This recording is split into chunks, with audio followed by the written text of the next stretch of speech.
9 games on Wednesday in the NBA, so let's recap all of the fantasy information, all of the fantasy relevant performances, games, lines, pickups, Michael Bolton's. Thanks, Josh. It's Michael Bolton here, and it's time for another episode of the Locked On Fantasy Basketball Podcast. Let's get to it. Let's get to it, indeed. You are Locked On Fantasy, your daily NBA fantasy podcast. Part of the Locked On Podcast Network, your team every day. Hello and welcome to the Locked On Fantasy Basketball Podcast, brought to you by Basketball Monster. My name is Josh Lloyd and my entire lower half is covered in maple syrup. I'm also the lead fantasy analyst at basketballmonster.com, and today's episode is brought to you by Game Time. Download, no, it's not, it's brought to you by FanDuel actually. Right now, new customers can bet just $5, and if your bet wins, you get $300 in bonus bets. To use across the app, head to fanduel.com to get started. Thank you also for making Locked On Fantasy Basketball your first listen every day. We are free, we're available on all platforms, we are part of the #1 sports podcast network in the world, the Locked On Podcast Network. Thank you for getting us there. Thank you for getting me close to 100k subs on YouTube, and I do want to hit 100k. I want that play button. I'll do something to it. If we get it, I've already told you if we get 100k, we're doing the nickname Origin show, but there'll be more. There'll be plenty of celebrations, so let's get there. All right, we are talking fantasy from Wednesday with 9 games on. We're going to get straight into the recap part of the show. We did a waiver wire show this morning to check out the trends and who's been added and who's been dropped. So we might as well just get straight into these games. First game. Should we do that one now? The Charlotte Hornets, the Indiana Pacers. The Pacers get their second win. 127-118 is the final here. The Charlotte Hornets trotted out the same starting group. No return of Brandon Miller yet. I'm sure that's coming very, very soon. Very, very soon.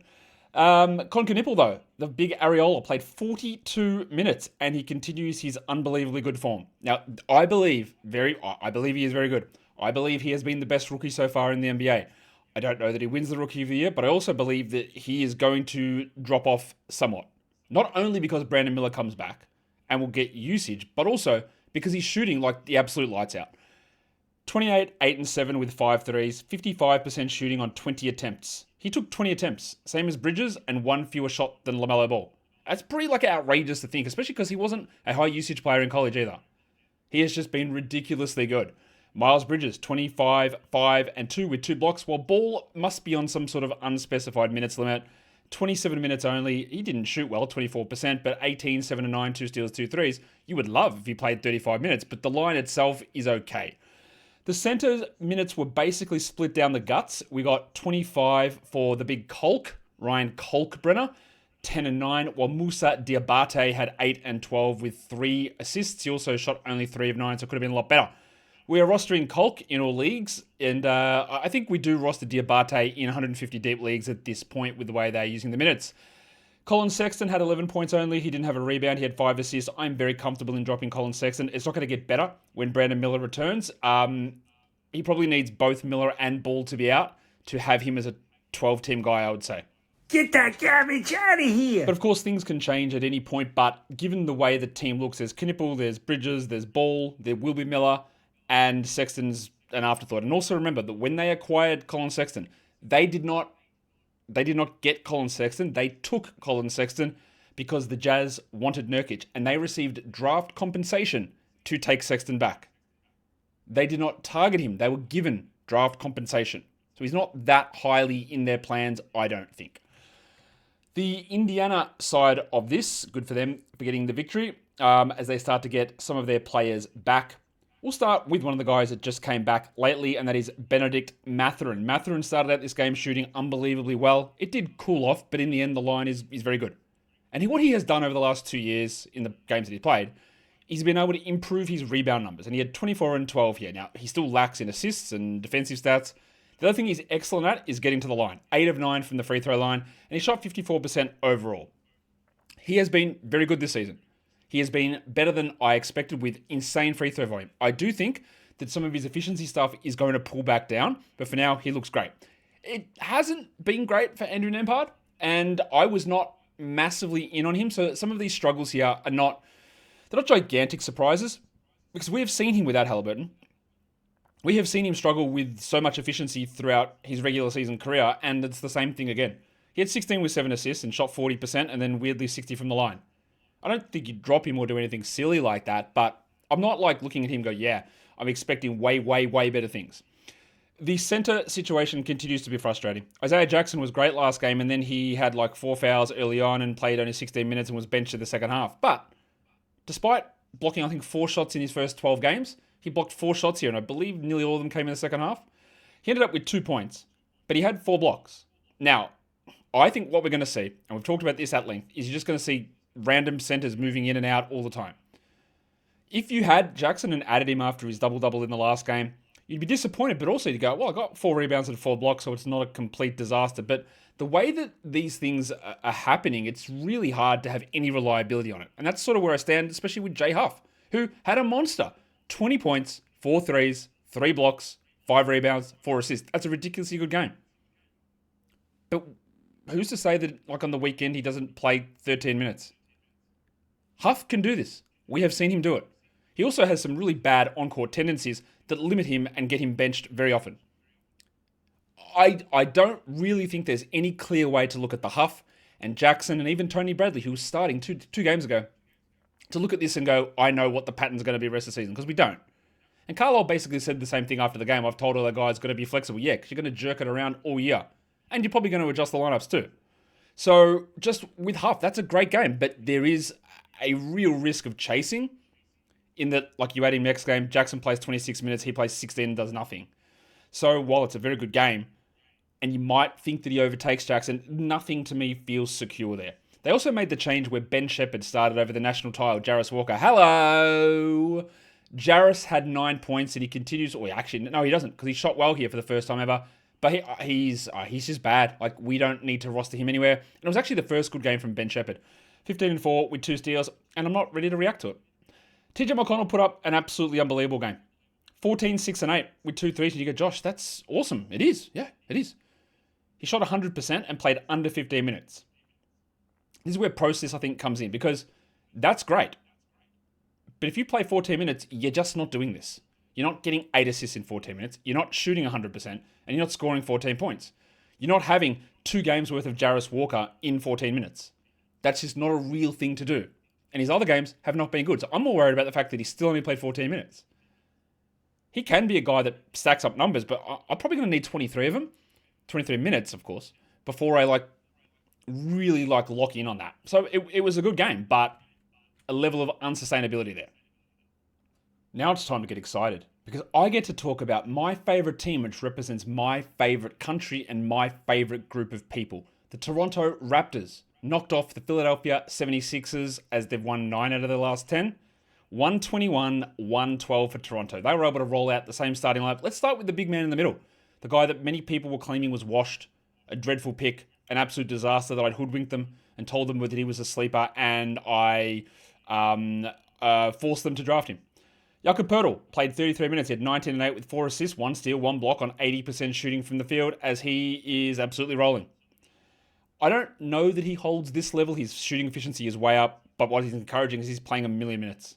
The other guy, who was also called trash to begin the season, is Emmanuel Quickley, who had 18, 5, and 6 with 3 steals and 4 threes. And both of these guys are really, really cooking. I think there is some regression coming for Quickley, and I talked about him on the Sell High show yesterday. But they're putting up great numbers. Barnes, a little bit of a step back here. Nothing too bad there. Didn't take a free throw, which is weird. But he did go 16, 9, and 5 with a steal and a block. Also 6 turnovers. While Brandon Ingram had 22 with 5 assists. It was also a weird game from Rowan Barrett. And by weird, I mean he went 8 of 9 from the line and shot 55% from the field. Which, in Barrett land, that is weird, because he doesn't do that. He'd been really stinking, and this is a good bounce back game. Jacoby Walter, Gary Trent the 4th, got 11 points in 15 minutes. Sorry, Lonnie Walker the 5th, Gary Trent the 3rd. Sorry. Jacoby had 11 points with 3 threes and 3 steals. Cool, don't really care that much. I don't think that means anything for any sort of long-term value. Well, that meant that we got a shrunken Dick role. Grady just played 15 minutes for 4 points. He had a steal and a block, but obviously we're not really prioritizing Dick at this stage in our lives that we discover ourselves. Let's go on to the Philadelphia side of this game. And I don't think there's much more to talk about there for Toronto, apart from the fact that it is the world's best city with the world's best people. And we all wish we could be Canadian. Let's talk about the Sixers. Did they change their starting lineup? Yeah, well, they did because Paul George was out, and that meant that Justin Edwards started. But why? I mean, the answer is that he only started the first half, and it was Quentin Grimes who started the second half. And then we had Domi Barlow, who started and then also didn't in the second half as they put Trent Watford in. And self-branded hat legend Nick Nurse continues to do this. 3 games in a row, just changing the lineups at halftime. Did not work here at all. And I think a lot of what we see in this game is hard to read into because both Paul George and Joel Embiid were out. Now, George will play tomorrow. Embiid may play tomorrow, so I don't know. It was also a weird game. Is that like how many games are we going to see where Tyrese Maxey has 20% usage and VJ Edgecombe has 29? Not a real thing. Not going to happen all that often. And we're also dealing with no George and Embiid. As for the dominatrix, Edgecombe had 21, 6 and 4, 3 steals and 2 blocks. Obviously, he had been struggling. The efficiency still wasn't there, 40%, but good to get a big volume game. While Maxey, nothing wrong with Maxey's game. 24, 2 and 9, 3 steals and a block. It's really good, but just the usage is a little bit weird to see. Drummond kept it going. Not his best game, but 34 minutes, 10 and 12, 2 steals and a block. Just keep holding him until it gets to a stage where you don't. For now, you do. And then Grimes, with Oubre out, it is really helping him. 21 points, 2 steals, 4 threes, and he had a very good second half. As for Barlow, I know a lot of people had added him. He was one of the most added players. When I looked at the roster percentages early this morning, it never really made sense to me. You had 5, 3, and 3 here, and you do not need to be rostering Don Barlow.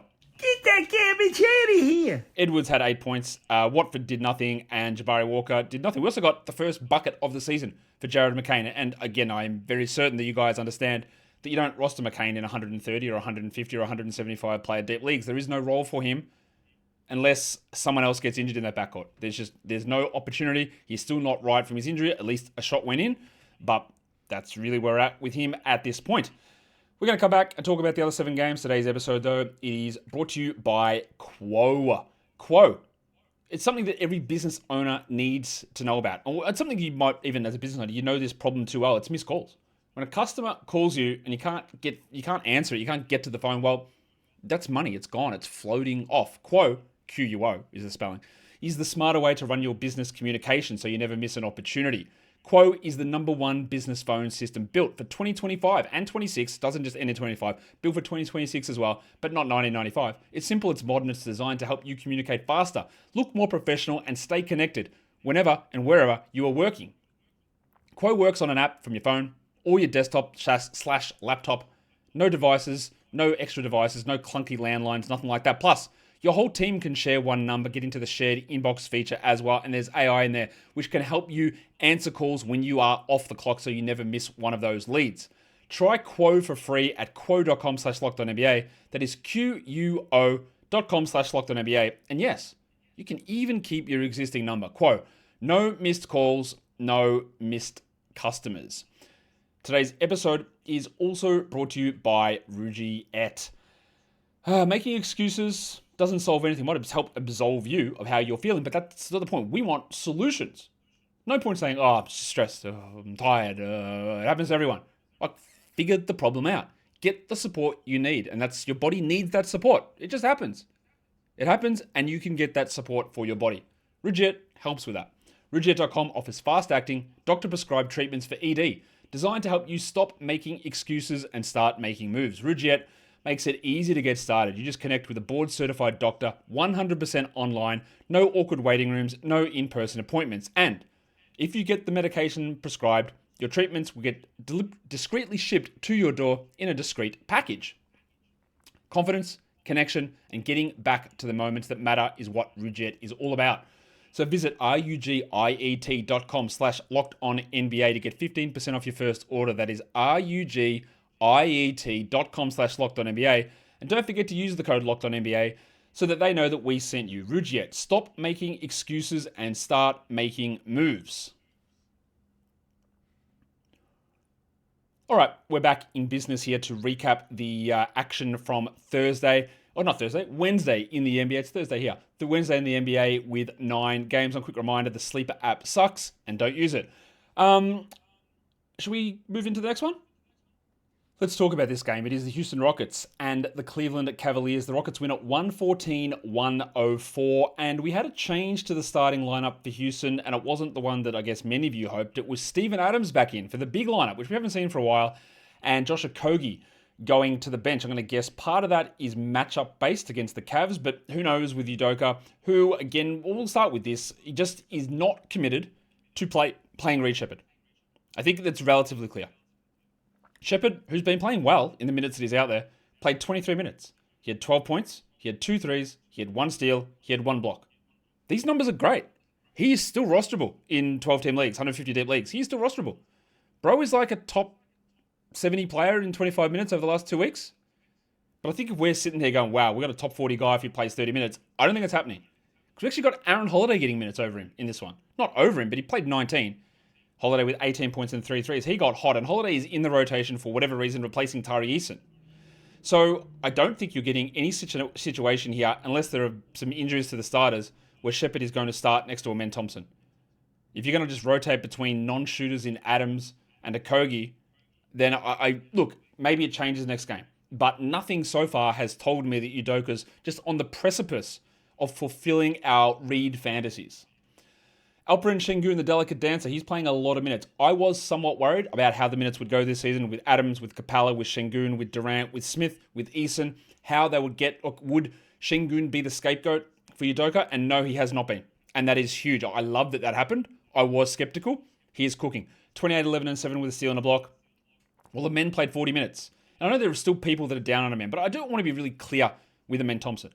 Had something the other day where someone commented on it, and this is where, again, expectations of players is different. They're like, oh, yeah, Amen, it was never going to be worth a pick this high. Like, yeah, bringing in Kevin Durant, how was he ever going to get the ball? Like, Amen Thompson being drafted early was nothing to do with usage. It was nothing to do with him having this high offensive load. Nothing. So, yeah, all of that stuff was baked in. The arrival of Durant, who, by the way, when you lose Brooks and Green and only bring in Durant, it actually can help the usage of other players. The reason why Amen Thompson's value has been down is that the steal and block numbers have been like cut in half for whatever reason, and his rebound numbers are well down. Now, the rebound numbers makes a little bit more sense because he was playing some center last season and he's playing down the positional spectrum now. But look, we also saw some of the stuff bounce back here. 12, 9, and 6 with 4 steals. Pretty good. That's pretty good. I know he had a stinker 2 games ago, but he's not what you wanted, absolutely, so far. And I'm not ruling out that he gets there. But he hasn't been a disaster. He hasn't been dreadful. He's been solid. And I think there is more to come. I think there is more. Jabari had 14-9 with 3 threes.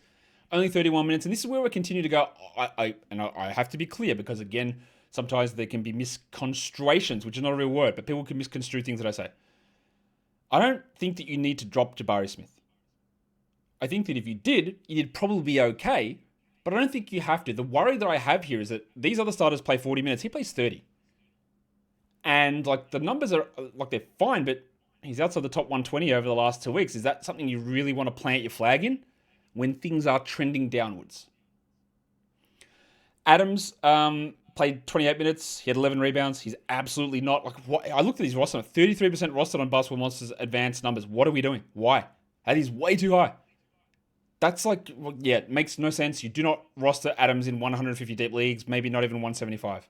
As for Okogie, he went from starting and playing 25 minutes to 8 minutes scoreless out of the rotation, basically. Interesting. Not a good KD game. 20 points on 18 shots is bad. And really, like his peripherals are all pretty poor. Now, he has been a disappointment as well this season.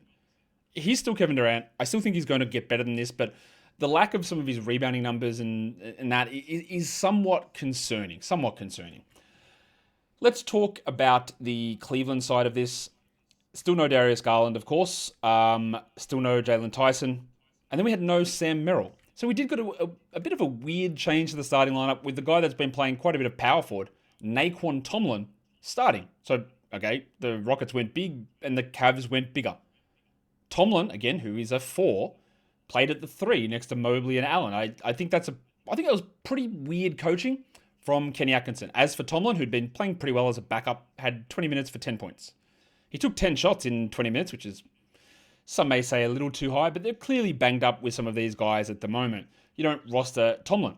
What you do, though, is buy low on Evan Mobley. The Koala played 36 minutes. He had 18 and 6. He had a Ryan Anderson without the threes. No assists, no steals, no blocks, and somehow he is now one of the worst free throw shooters in the NBA. He was like a 70% guy last season who'd worked to improve his three-pointers as well, and now it has fallen off a cliff. And it is, I think, a really opportune time to talk about this. Free throw percentage, and I do this study every year. One of the things I talk about a lot is the variability of steals on a game-by-game basis, but also year-by-year, how much they vary. It had been, for about 2 years that I've done this, the most variable category year on year. Last season, before the 24-25 season, free throw percentage actually jumped up and marginally nudged steals as the most variable category. And this season, the same thing happened, where free throw percentage is now, for 2 years in a row, the most variable individual statistic year over year. So when you are considering in your drafts about what you do with free throws and how you punt them or how you view them, understand that variation in free throws is now the largest of any category. And we are seeing that, again, I think we'll probably get a similar result this season. Mobley is at 60% from the line on 6 attempts a game, and it is down to 53% from the line on 7 attempts over his last 7 games. That is brutal. We're also seeing his block numbers dwindle a little bit. He's getting no steals at all. His rebounds are okay. His threes are okay. His scoring is all right. You'd hope for a little bit more usage here. But it's just a real downturn for the moment for Mobley. I think that the lack of Darius Garland is hurting him a lot because of what I detailed yesterday. Donovan Mitchell playing point guard is good for Donovan Mitchell. It's not good for anybody else. And I think you're seeing that at the moment. So I would be looking at Mobley as a good buy low, hoping that at some point Darius Garland returns and unlocks some of this stuff that is really struggling. Garland doesn't impact his free throws. Obviously, that's just something that's going on, right? And we just got to be aware of that. But the other stuff, I think he's going to improve. As for Mitchell, he started out this game horridly. We talked about him on the Sell High show saying there was a lot of stuff that was going to come down. And it did in this one. But he recovered to post a good game. 21 points with 3 threes and 2 steals. The peripherals the rebounds and assists were pretty low and only 2 free throw attempts, but a nice recovery. And then we also saw another middling Jarrett Allen game. We are, I think, hurtling towards Allen being a drop. Again, I'll be very clear. Don't do it right now. Don't do it. But it's got to be on your radar. It is not getting better. We are moving quickly towards that being a definitive statement. What we've also saw is that if 3 guys are out, Craig Porter is worth it. No Garland, or 4 actually. No Garland, Merrill, Tyson, or Strus. Strus is out for a long time, but 3 other guys out. Porter played 26 minutes. He had 9 and 7, 5 assists, 2 blocks. If one of those guys is back, he won't do anything. So 3 guys out. And I think we talked about this earlier today, saying that if Lonzo sits a game, Porter will jump up. That's what we need. 3 guys out. 3 of these rotation players out, and he can step up. As for Lonzo, he'd hope for more. A lot of 2s in there. 2 threes, 2 rebounds, 2 assists, 2 blocks. He's a stream level player at this point. Also a good bounce back from DeAndre Hunter, who'd been struggling, but he got 8 of 8 from the line. He hit 63 from 3. He does require weird shooting splits to get him there, but he got him there. And for now, we just hold him. There was a lot, for some reason, to talk about in that game, so that one took up a bit of time. We've got more games to get to, of course, and we will get to them. But first of all, I got to tell you that today's episode is brought to you by SKIMS. What color SKIMS do you think Santa wears? Because it's coming up to Christmas, and I'm sure Santa, a man that's got to sit in that sleigh for an interminable amount of time, doesn't want crunching, bunching, scrunching. He wants the most comfortable underwear for men that are available, and that is SKIMS Men's. In fact, I think that Santa might do a deal with SKIMS so that he can just slip a pair of SKIMS into everyone's stocking, just as a little freebie, because he knows how important it's going to be. You've heard the women stand up all high and mighty. We've got SKIMS and you don't. Okay, all right. We got to do something about it. And thankfully, Kim took my call and listened. 3-inch boxer briefs. They're nice. 5-inch briefs. The nice little cut up V shape. Love it. We are now on equal footing. We've been down below too long, but the men rise up with our SKIMS on. And if you want to get your SKIMS on, well, you can do it. Do you want cotton? Are you a cotton person? Or do you like the stretchy fabric that gives you the impression that you've been working out? Or maybe you have been actually working out. And the SKIMS are providing the necessary support for your extra kettlebells. SKIMS Men's is the GOAT product. It's the new thing that you're going to want to have, and you can get it right now at SKIMS Men's at skims.com. When you place your order, select podcast in the post-purchase survey and select our show from the drop-down to let them know that we sent you. Plus, that SKIMS Holiday Shop is open. If you're looking for the perfect gift, well, SKIMS has you covered this season. Today's episode is also brought to you by FanDuel Sportsbook. The NBA is back, and there is no better place to get in on the action than with FanDuel, the official sports betting partner of the NBA.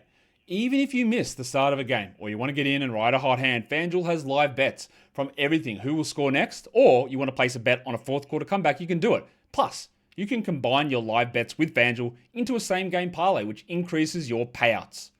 It keeps every game exciting. It keeps your knowledge absolutely tippy-top primed to put that to the test. Right now, FanDuel is giving new customers $300 in bonus bets when your first $5 bet wins. So go to FanDuel.com to sign up and play your game with FanDuel, the official sports betting partner of the NBA. And don't forget to gamble responsibly. Well, let's do the next one. Golden State and Miami. Hard to read a huge amount in here because Golden State rested Steph Curry. They arrested James Butler. They arrested Draymond Green. They arrested Al Horford. And John Kuminga was also out. So we've got some weird games. We've got a weird starting lineup as well, as we had Trace Jackson Davis move into the starting group, which I definitely did not expect. We also had Guy Santos, Al Helper, move into the starting group, and he did not start the second half. It was Budrick Hield who moved in, and then Podziemski also started. Let's start with Podziemski, who had a solid enough game in terms of scoring, 20 and 8, but he shot horribly. He had 32% shooting, and despite this performance, which looks good on the surface, he's not a rosterable guy in 12-team leagues, I don't think. Get that garbage out of here! Yeah, I'd say that's about right, Jack. Like, he's just not, I don't know. There's not enough happening. There's not enough playing time here. There's just too many other guys that they can use in this spot, and that's a problem. What about Moses Moody, who has been starting and will start for the foreseeable future? Had an opportunity here to do something good, and he didn't. He had 9 points. He had 6 rebounds. He had a triple one, which is all well and good, right? But he played 36 minutes without anyone there and still didn't take off. I do not believe that he is a must-roster player. I know that many do. I can look at the roster percentage numbers, and they're like well over 90 for both him and Podziemski, and I just think that that's pointless. I mean, it's actually okay to have them, but absolutely no way do I view them as must-roster guys. Willie Richard continues to start, and even in a game with everyone out, he still didn't crack 20 minutes, and he went scoreless. He did have 3 rebounds, though, so we're obviously a long way from using him, and he's going to be out of the rotation in T-minus 5 days, I'm guessing. Pat Spencer was a guy that stepped up 11, 8, and 13 with 2 steals, and then Quinton Post, 19 and 6, 26 minutes. As for Jackson Davis, he just looks not very good anymore. In fact, he's one of those guys that really did step up in a weird spot. The old Eric Paschall, so to speak, in a weird spot a couple of years ago. And you go, okay, that's interesting, but does it mean anything moving forward? And the answer is no. He's out of the rotation most nights. So again, I've just spent too much time going on about a game that means nothing from a Golden State perspective because none of this stuff is real. Buddy Hield playing 31 minutes is real. Buddy Hield's not even going to be in the rotation when DeAnthony Melton returns, I don't think. So, like, cool, sick. Let's just go on to the other side of this. And the other side of this is the Miami Heat. And we got our first little look at the return of Bam Adebayo because that was a key thing for us because we know that Kal Ware, Superman, had been putting up big numbers. And we didn't know what would happen. We didn't know whether Eric Spoelstra's fantasy team had seen the first round, second round value that Ware was putting up as a starter and said, well, now I'm convinced he has to start next to Bam Adebayo. The answer to that question was answered because he didn't start next to Bam Adebayo. He came off the bench. Bam was on a minutes limit and played 29, and you wouldn't read about it. You would not read about it, but Ware played 19. And those minutes add up exactly to 48. And what does that mean? They did not play together. Now, Ware had 7 points and 16 rebounds. He took 10 shots. Only 3 of them went in. He had a 25 usage. But the biggest red flag that you can see here is the fact, again, that he played 0 minutes next to Bam. Unless I'm missing something with this, he did not play next to Adebayo. All right, and that is your problem. So when Bam doesn't play 29 and plays 34, you're going to be stuck in what is this crapville with Kal Ware. I don't know that you need to drop him because again, I know that nearly none of you will do it because he took 10 shots, he had 16 rebounds. It'd be stupid to drop him, but the writing is absolutely on the wall here. Spoelstra has not changed his mind. He might, but he has not. He did not change it for a single second in this game. So, a reserve 15-minute Kal Ware will not be a 12-team league player. You can hold waiting for a Bam Adebayo injury if that's what you choose to do. But I do not see at this point a path for it to work and for it to make sense when Bam is playing. Powell was good, very good, 24, 6, and 3. The Salho window is ajar. Even though Hero is returning likely on Monday, you might get something here. While Jaime Jaquez played 34 minutes, he had 12, 5, and 7. His efficiency has fallen. It was always likely to, but the numbers are still good. I do worry about what Hero's return does to him. For now, we hold him. Wiggins had 17 and 6. Pretty okay game, nothing really to talk about. And another red flag here is Davion Mitchell, 24 minutes, 5 points. He had 6 assists. I don't believe that he's a must-roster player, and I'm pretty close to certain he's just going to be done when Hero is back. What I don't know is what happens with Palla Larson. He could continue to start. He's a nice little low usage wing piece who connects and shoots sometimes and sort of gets out of the way. 10 points, 4 assists, only 27% shooting. But he played more minutes than Davion here. And maybe he stays starting when Hero is back. He was weirdly one of the highest added players over the last 24 hours or something. And that didn't really make sense, and it still doesn't. It's still just very, very deep league stuff. But he's acquitting himself very well. And they're just another name to add into the Drew Smith, Davion Mitchell, Palla Larson, Simona Fontecchio, Jaime Jaquez grouping. And even Little Chungus was out here of guys that are going to sort of eat into each other and probably eliminating most of their 12-team appeal, if they even have any, to be honest. I didn't even tell you what Bam did. Maybe I should. 20 points, 7 rebounds, 2 blocks, 3 threes, 29 minutes. Yeah, welcome back, big fella. Thank you, Idris. I love it. And let's get those minutes up in the next one. Now we can go to the Denver Nuggets. They're going down to the Smoothie King Center to take on the New Orleans Pelicans. They win it. Not a super large margin, 125-118. And we had no Aaron Gordon, hamstring tightness, which I am very certain was them saying we're playing the Pelicans. I think we got this anyway. So he sat out. And then we got a surprise starter. I did not, for a million minutes, a million seconds, maybe this is how much they didn't care about this game, but Zeke Naji started. Remember him? He played 27 minutes, had 2 points. He had 2 steals and a block, and we can just largely ignore him. It was also a bad game from the headmaster, Jamal Murray. 16 points, no rebounds, 36%. He did have 8 assists, but just not his best. And it was also a weird game from Jokic. Now, we had a triple-double, 28, 11, and 12, so of course that's good. But he had 9 turnovers. The efficiency was still there. What we actually got, out of nowhere, was Peyton Watson. Did we really just need Aaron Gordon out? The big fella went crazy. 32 and 12. I think he had 5 points in the last game in 34 minutes. So for me to sit here and tell you that I know what on earth Peyton Watson's going to do game by game, I've got no idea.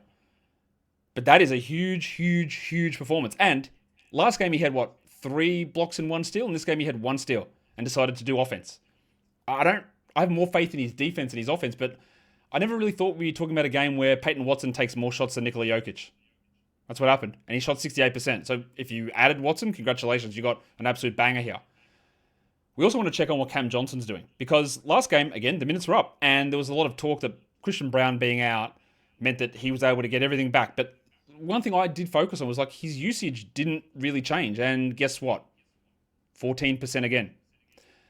He once again, though, shot well. So the line looks better. And he did, he did the thing. You get the extra opportunity with more minutes, and the shots go in at a ridiculous rate. And that's exactly what happened to Cam Johnson. So is Cam Johnson back? Well, the shooting was going to get better than 12%. That's great, but I don't know. I'm not blown away. 14, 3, and 5 is it's fine. And he had to shoot not only 33 from 3, but he shot 75% overall to get there. All right, that's it's fine. Roster him by all means. Here's a question, and I'm not sure of the answer. Would you prefer Cam Johnson on your roster at the moment or Peyton Watson? Watson's outperformed him. Look, just for track record, it's probably Johnson, but man, I don't know. It's close. It's close. Tim Hardaway also after that first game is absolutely useless. 7 points, nothing else. You do not roster him. And then Bruce Brown had a good game, a bad game, and a good game. 12, 3, and 4 with 3 steals. And that puts him, and honestly, probably along with Watson and Johnson in the, let's just stream them and see what happens. I still prefer Watson and Johnson over Bruce Brown, but he did enough in 2 of the 3 games to be considered something.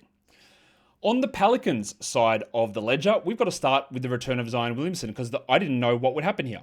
And what happened in the first half was Derek Queen was struggling. I thought, okay, I don't like how these two fit together. Things could be a little weird, and it was bad. But then the blizzard just went crazy. 30 points in 30 minutes for Derek Queen. He had 9 rebounds, 4 assists, 2 steals, and 2 blocks, and took 18 shots, the most on the team, and was 67% shooting. That's an unbelievably good game. Derek Queen, obviously, is a must-roster player for now. This is interesting because he played 26 minutes or so in the first 2 starts under Borrego, and this one, the minutes finally pushed up. I don't believe that this is the norm, or this is the likely 33 usage, likely role for him, and he played like nearly every minute of the second half after really struggling early on. So if you had to come in and had a look at it at halftime, you'd be like, oh no, what do we do? All right, and then an amazing second half. The reality is clearly somewhere in the middle, but this, I don't know how much it answers my questions. It does provide another answer to the question, do we jack off Herb Jones? Get that garbage out of here! You think you can jack Unky Herb off? He did have 2 steals, which is sick, but like 9 points, 4 assists, 29 minutes only, not caring about that. And Zion wasn't great, but 14, 6, and 5 is okay, and Jeremiah Fears continues to do the thing. He scores okay, 16 points, but he's just delivering nothing else. No threes, 1 assist. He's out there as a point guard who's like doesn't really run an offense. He's a really good dribbler, gets into the paint very strongly. And we still don't know what happens, what they do the next time that Jordan Poole returns under a new coach. Surely nobody is rostering Sadiq Bey still, 2 points in 19 minutes. Surely nobody is rostering Yves Misi, who played 12 minutes coming off the bench. Get that garbage out of here! And Micah Peavy looks to be in the rotation at the moment. 9 points in 17 minutes for Peavy. That's just double Onyx type stuff, though. We don't need to get too invested in that. A good game from Ken Murphy. He had 5 steals and a block, Kenny, and had 23 points in 36 minutes. The Salho window remains open. I would try it, but only if you're getting like a top-level player back. Otherwise, enjoy it and ride it out, because there is going to be a downturn coming here. Speaking of a downturn coming, we focus our eyes on the Sacramento Kings as they went to take on the Oklahoma City Thunder. And you'll be shocked to know that they made some other very weird and incredibly odd decisions in their lineups. As per usual, they actually put out a lineup that had Zach LaVine coming off the bench with Malik Monk starting. And they did reverse that, and LaVine started, but they benched Keon Ellis after 1 game as a starter and put Precious Achiuwa in. I guess there's part of that is going up against the Twin Towers of the Thunder. So you want to find the worst big man you could possibly find in Precious Achiuwa to get out there. That decision was reversed at halftime, and Alice started the second half. And then with Domantas Sabonis out, Drew Eubanks moved into the starting lineup. So let's take a look how things went for Zach LaVine, who struggled the last time we saw him, and he had 8 points in 30 minutes. Yeah, okay. Didn't attempt a free throw. He is... let's put it this way. I wouldn't say that he's hiding his displeasure with things at the moment. He looks like he does not care. He looks like he's not trying. And I'm happy if I faded him, but I didn't expect this. Nor did I expect that Keon Ellis, who again started the last game, and I thought would play more than 11 minutes. But nope, I guess not. So the ad of him is useless. Move on. Malik Monk had a bad first half, but a solid second half. 16, 3, and 2 with 2 steals. And DeRozan got some numbers, but DeMar DeRozan, great bloke. Love his mental health advocacy. Just honestly, and I know that this is a controversial statement, he's bad. Play him at Rucker Park. Play him on the street. He'll cook everyone, right? He's got the moves. He's a great mid-range scorer. He makes it impossible to build a good team. He is nearly every season of his career, his teams are better when his ass is planted to the pine. I think when he's played 14 seasons, and I think it's like 12 seasons that's been the case, he is impossible to build a good team around. It's so hard, and especially at this point in his career. So he has 13, 3, and 5 with 3 steals. You go, oh, great, 9 of 10 for line, fantastic. Cool. It means your team's bad. Just got to make your team is just going to be bad. I don't know what ends up happening with him on this team at all, but like it's not good. But teams just find it really hard to minimize him. Russell Westbrook played 30 minutes. He had 7 points, sick. He had 10 rebounds, 6 assists, and 3 steals, and he remains a solid points league, 12-team league guy. For category leagues, it's very much on the border to me. While Achiuwa had 15 and 9, and I don't care. I would not be adding him, and I don't even know that he starts in the next one. Schroeder played 32 minutes, so Dennis Schroeder was second on the team in minutes coming off the bench. He had some horrendous percentages and had 21, 5, and 3. I will not run and at him. I will not do it.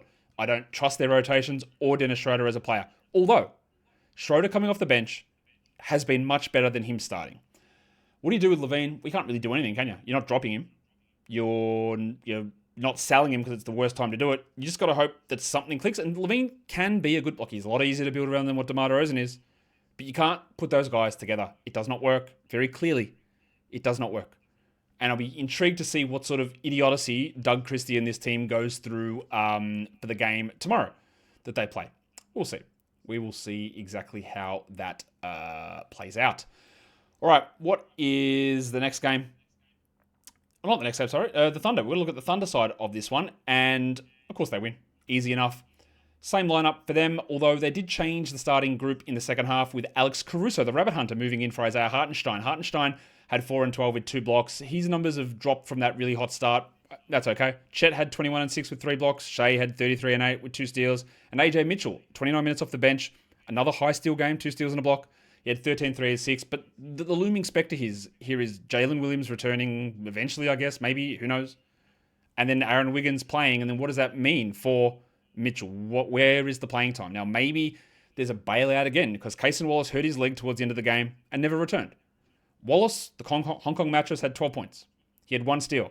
And he is not a must-roster player, especially in points leagues. But in category leagues, he's a 1-category whiz. He gets your steals and that's it. And when you get a game with 1 steal, then what is the actual point?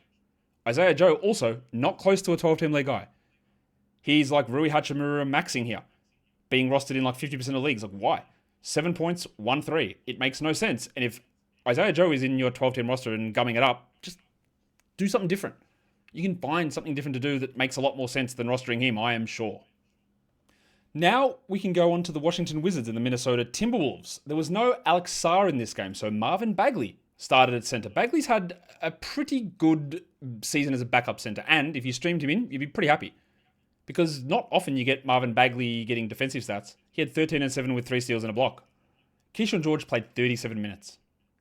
23, 7 and 7 with 4 threes. His assist rate this season, one of the big surprises of the year, I would say.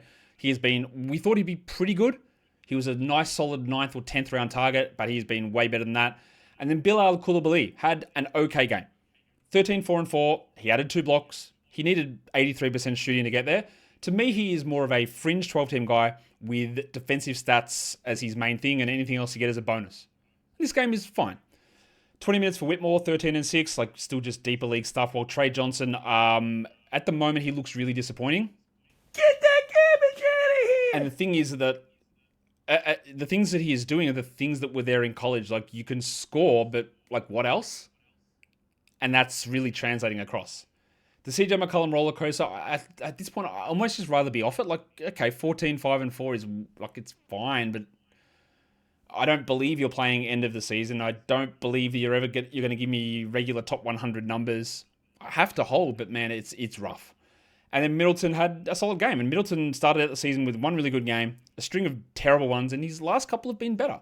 27 minutes, 13 and 6. I'm not saying he's anywhere close to a must-roster player, but at least Middleton's got stream value. And with old mate Sarr out, we've got Tristan Vukcevic, a name still to remember for later in the year. He came in and had 7 and 5. Corey Kispert, only 11 minutes. Why he's playing any minutes at all? Beyond me, and one of those guys that they have foolishly invested too much playing time in over the last few years. Let's go on to the other side of this lineup, or other side of this game more accurately, and we're going to talk Minnesota Timberwolves.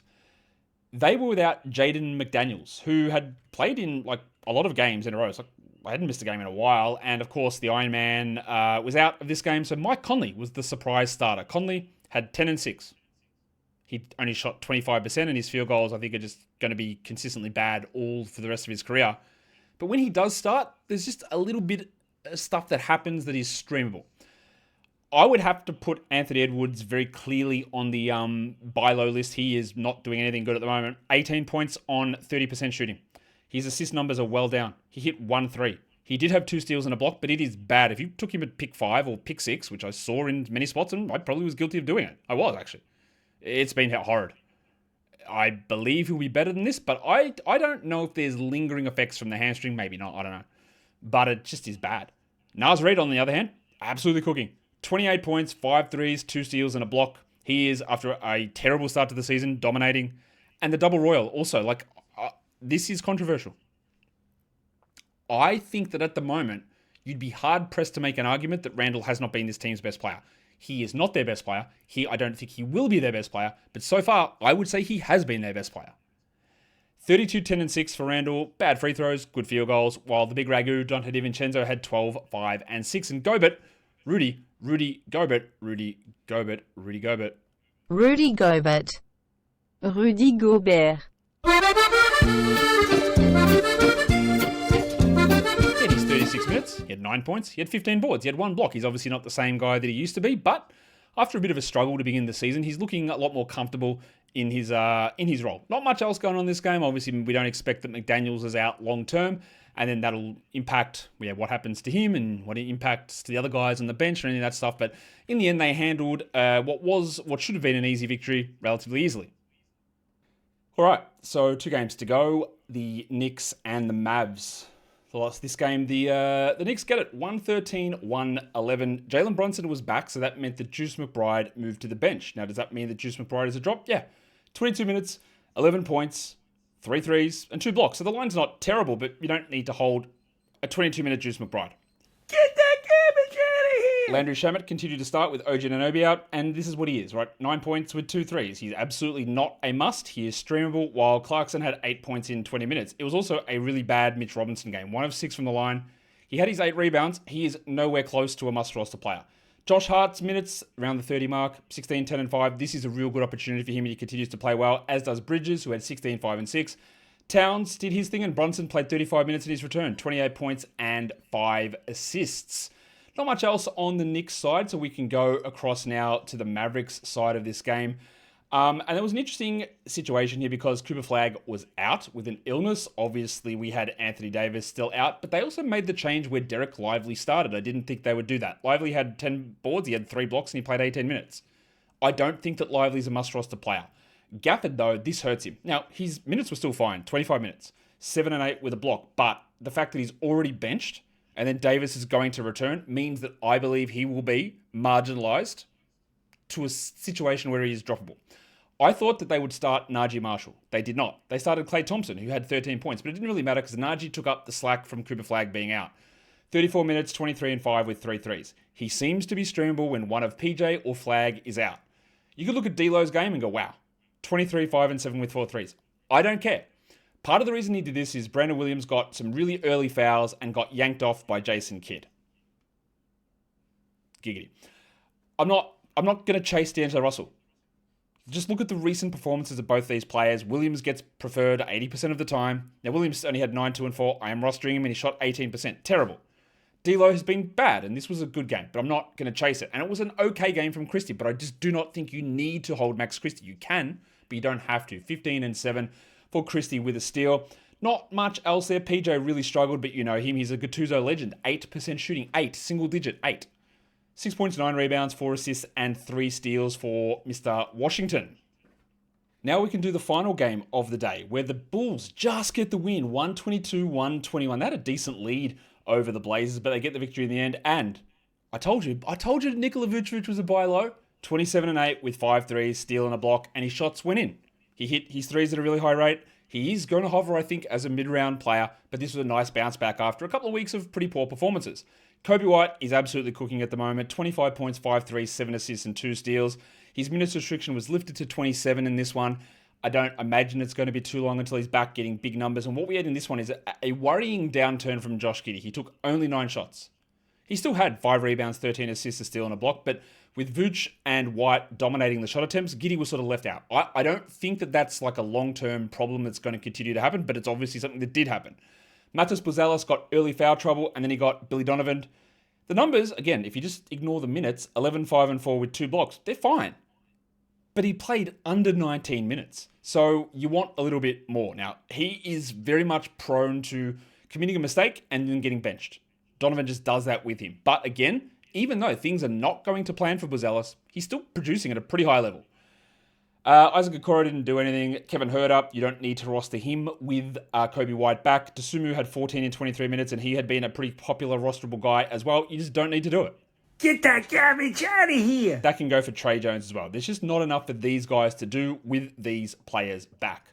We can go on to the Portland side of this game now, and they still had no Drew Holiday, but they did bring back Jeremy Grant, but unfortunately Shaedon Sharpe sat this one out with his calf complaint, and we had an absolute monster. And I think one thing we're starting to see happen, if you're a center and you're playing against Nikola Vucevic, you might be ready for a big game.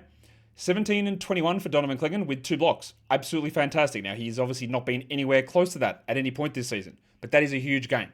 Denny Avdia, triple-double, 32, 11, 11, 2 steals and a block. A monster outside of the free throws. And then Jeremy Grant also took advantage. 33, 9, and 4 with a lot of guys out. Now, Shaden and Drew were both out in this game, and that helped all those other players, so they're all taking advantage. We also saw the guy that everyone hates on, Tamani Kamara, have a decent game. Now, he's still not shooting well, 40%, but 14 and 5, 2 steals, 1 block, 2 threes. Remember yesterday, I think it was, we talked about Kamara, how if he got 1 or 2 extra blocks, he'd be at last season's numbers, and he got 5 extra blocks over the course of the season, he would have been at last year's steal numbers.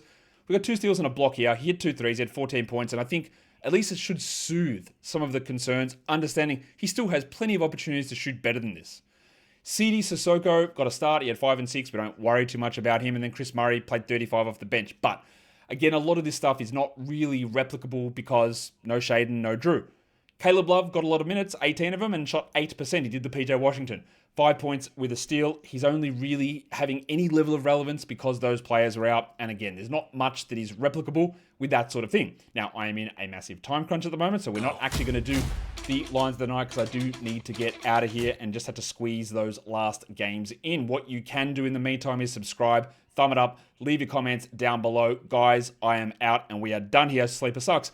Thank you so much for listening, everyone. See ya.